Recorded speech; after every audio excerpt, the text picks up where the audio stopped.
Чалавек надалей мае эмоцыі на ўзроўні каменнага веку, інстытуцыі з сярэднявечча, а тэхніку з боскімі магчымасцямі.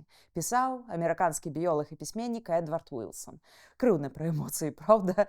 Але давайце азірнемся вакол. Мы надалей зважаем на чорную котку, якая перабягае праз дарогу, сплёўваем праз левае, менавіта левае плячо, грукаем па стале ці па ўласнай галаве, і не свісцім у хаце, бо грошай не будзе. Адкуль гэта ўсё? З вами Кацярына Ваданосава ў серыі перадач «Трызуб і пагоня». Сёння мы пагаворым пра традыцыйныя забабоны і прыкметы беларусаў. Ды і не толькі беларусаў. Украінскія гледачы, я ўпэўненая, таксама знойдуць тут шмат цікавага і знаёмага. Калі вы палічыце гэтае відэа годным, пазнавальным, то мы чакаем на вашу падабайку і падпіску на наш канал. Дзякуй. Пачнем з простага. Чаму нельга выносіць смецце ўвечары? Гэта рэха старадаўняга ўяўлення пра ноч і дзень у прынцыпе. Бо ноч – тэрыторыя небяспекі, цемры, розных дэманаў і наўпрост дзікіх жывёлаў. Гэта не людскі, не чалавечы час. Лічылася, што пасля заходу сонца нельга не той, што смецце выносіць, але і пачынаць якую-кольвек працу, пазычаць грошы, нешта майстраваць. Пачакай да ранку, не спяшайся, бо нядобра выйдзе. Выключэнне хіба сітуацыя, калі чалавек свядома шукае кантакту з іншасветам. Таму ноч – час вядзьмарак і вядзьмакоў. Дарэчы, паглядзіце, у нас быў пра гэта тэматычны выпуск, вельмі класны. А што там наконт жанчыны з пустым вядром, якую лепш не сустракаць? Поўнае вядро ці якой-кольвек вядро ці сасуд сімвалізавалі багацце, здароўе, дабрабыт. А вось пустое – это такі сабе сігнал. Кажуць жа, каб табе пуста было. Тады голад, галеча, вр. А да чаго тут жанчына?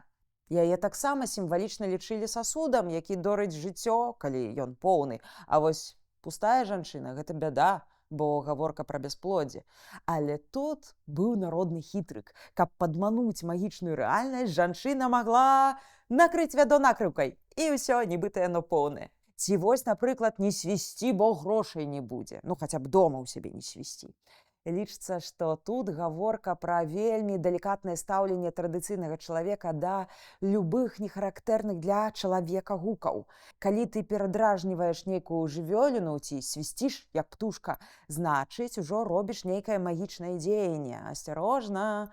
Падобнае уважлівае стаўленне было і да шэпту, бо за ім ужо хаваецца нейкая таямніца, вось уласна адкуль паходзяць і бабкі-шаптухі. Дарэчы, наш вялікі князь Ягайла здзіўляў кракаўскі двор сваімі звычкамі шаптаць нешта, сплёўваць і абарочвацца вакол сябе. Натуральна, традыцыйны чалавек з ляснога краю. А пра яго ў нас таксама быў адмысловы выпуск. Гляньце, калі прапусцілі. Цікава на тэму сплёўвання. Тройчы праз левае плячо. Ну, вы ведаеце. 3 – гэта сакральная лічба, цалкам прынятая і ў хрысціянскай традыцыі. А нашыя продкі акурат варыліся ў гэтым варыве народнага хрысціянства, народнай рэлігіі. Праз левае, бо на левым плячы нібыта сядзіць чорт, на яго і плявалі. Усё левае ад нячысціка, а правае – Божае. Я ўжо не ведаю, куды мне падзецца з таго, што я леўша. Гэта ўжо адлюстраванне дуальнай мадэлі свету, дзе ёсць дабро і зло, чорнае і белае. Таму нават мы устаем па магчымасці з правай нагі, вітаемся правай рукой. А вось на такіх, як я, на шульгу, ляўшу, у традыцыйным грамадстве глядзелі вельмі падазрона, ды стараліся перавучыць карыстацца правай, нібыта выправіць. А чаму сплёўванне?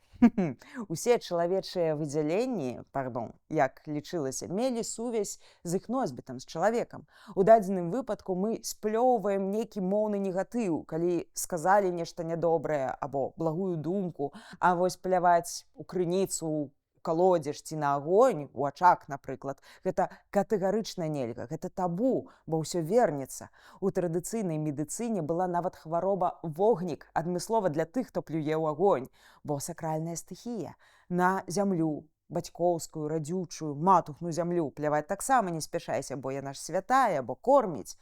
Нашыя продкі кляліся на зямлі, нават елі зямлю, каб пацвердзіць клятву, бралі з сабой у мяшэчак у доўгае падарожжа. Даруйце, я тут расказваю вельмі паверхнева пра забабоны, якія дайшлі да нашага часу. Але калі вы хочаце глыбей пра святыя крыніцы, камяні, культ агню, то пішыце, калі ласка, ў каментарах, все зробім. Памятаеце, у дзяцінстве казалі, што калі хто каму наступіць на нагу, то наступіў адказ. А пераступаць дзіця, якое ляжыць, нельга, бо не вырасце. Пачну з першага. Тут гаворка пра старадаўні закон вяртання. Як ты мне, так і я табе. І яно вельмі добра кладзецца на старадаўнія законы вока за вока, зуб за зуб. То бок, яшчэ ў племянныя часы лепш было адразу неяк зняць канфлікт, адказаць тым жа, бо інакш яно пяройдзе ў кроўную варажнечу. А вось наконт забароны пераступаць чалавека, то раней лічылі, пераступіш, і ён памрэ. Бо ты нібыта ставіш крыж на чалавеку, хаваеш яго, бо пераступаюць праз нешта мёртвае, праўда? Ці вось, напрыклад, пра завешванне люстэрка ў хаце, калі хто памёр. Люстэрка лічылася такім сабе парталам у іншы свет, як, дарэчы, у шырокім сэнсе і возера або наўпрост пасудзіна з вадою. Там чалавек таксама ж бачыў сваё адлюстраванне, аблічча, таму над пасудзінамі з вадою гадалі, лілі воск. Ну і вось, гэтыя сімвалічныя парталы, люстэркі, уласна і завешвалі на 9 дзён, пакуль, як думалі, памерлы яшчэ канчаткова не сышоў з нашага свету. А вось у разбітая люстэрка непажадана глядзецца ў прынцыпе, бо працуе паралель, як там, у адбітку, так і тут, у рэальнасці. Дык навошта табе разбітае жыццё? Не, дзякуй, не трэба. Разбітыя ці расколатыя рэчы людзі ў прынцыпе стараліся не трымаць у доме, бо мала ці што. Добра, ідзем далей. Упала лыжка, чакай гасцей. Чаму? А таму, што лыжка раней была як зубная шчотка, у кожнага свая. Лыжкі насілі з сабой за халявай ці пры поясе, таму канкрэтны прадмет атаясамліваўся з чалавекам, быў ягонай візіткай. Адзін чалавек, адна лыжка. Іншая справа нож. Вось нажы ўжо кавалі, таму гэта прадмет ад пачатку магічны, створаны кавалём з дапамогай агню. У дадатак гэта прадмет, які рэжа і патэнцыйна адымае жыццё. Таму і дарыць яго проста так нельга. У адказ трэба даць хоць якую капеечыну. Бо калі заплаціў, ты разлічаны. А як не, то раптам нечысцік прызначыць свой кошт. Здароўе, бяспеку, жыццё. Каб скончыць тэму, давайце яшчэ пра стол пагаворым. Чаму на яго нельга сядаць ці ставіць локці? Бо гэта павага. За сталом збіралася сям'я. Гэта як фамільны алтар у нейкім сэнсе. А яшчэ даследчыкі некаторыя падкідваюць такую асацыяцыю. Стол як вяршыня кургана, дзе некалі спраўлялі трызну, то бок елі і пілі, памінаючы памерлых, якія ляжаць у тым самым кургане. А як было ў вашай сям'і? Ці ставілі вы локці на стол? Ці, можа быць, рэгулярна плюецеся праз левае плячо? Прызнавайцеся і пішыце, калі ласка, ў каментарах. А вось было ў вас, скажыце, калі ласка, такое, каб, вяртаючыся дадому, вы нешта забіралі, але не праз парог, а заходзілі ў памяшканне. Ну і, канешне, пры гэтым трэба паглядзець у люстэрка. Парог вельмі сімвалічнае месца, бо гэта ж кардон паміж домам і ўсім астатнім светам, поўным усялякага, рознага. Таму над парогам вешалі абярэг, а саму памежную рысу маглі прысыпаць солю, напрыклад, ад нядобрых людзей. Ну, а погляд у люстэрка гэта ж на тое, каб вярнуцца. Ты нібыта пакідаеш свой адбітак, а значыць, сыходзіш не назаўжды. З гэтай жа катэгорыі і тэма пасядзець на дарожку. Не калі ідзеш у краму за кефірам і батонам, а менавіта перад дальняй дарогай. Нашыя продкі верылі, што так нібыта камунікуюць з духамі дому, просяць дабраславення на шлях і на шчаслівае вяртанне. Каб жа нам яшчэ усім вярнуцца да сябе дадому. І бежанцам, і эмігрантам, і ўсім тым, хто не па сваёй уласнай волі страціў дом.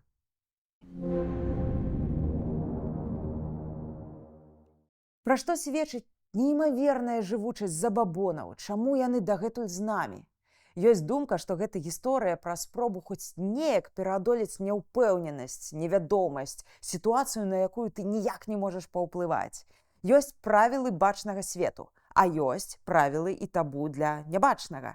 Дык вось забабоны – гэта такія сабе маячкі, вешачкі, каб у гэтым нябачным свеце не згубіцца і не стаць ахвярай выпадковасці. Гэта прага выжыць, абмінуць небяспеку, і тут няважна, ці перад табой першабытная пушча ці мегаполіс. Вось, дарэчы, я хуткім часе пайду ў грыбы і прасачу за сабой, наколькі часта я буду плявацца там праз левае плячо.